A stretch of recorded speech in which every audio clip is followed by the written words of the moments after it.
Diane Renke from Silver Spring, Maryland.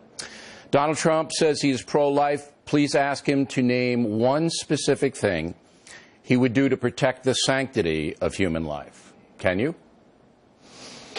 Well, I think that what we're doing, and I think it's a very important element in what I've done, I've become pro-life. I was, in a meek fashion, pro-choice, but I've become pro-life, and the reason is I've seen, in my case, one specific situation, but numerous situations that have made me to go that way. I will protect it, and the biggest way you can protect it is through the Supreme Court and putting people on the court. And actually, the biggest way you can protect it, I guess, is by electing me president. All right, so you're going to get a judge who would overturn Roe v. Wade. That's what that's a specific thing that you would do.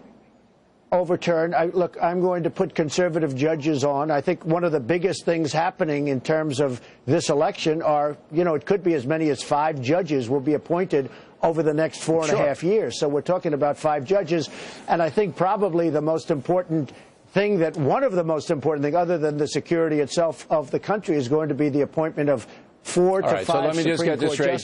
And I'll be doing that. Diane's question is answered. Your specific thing to protect the sanctity of life would be appointing a Supreme Court justice that would overturn Roe v. Wade. Do I have it?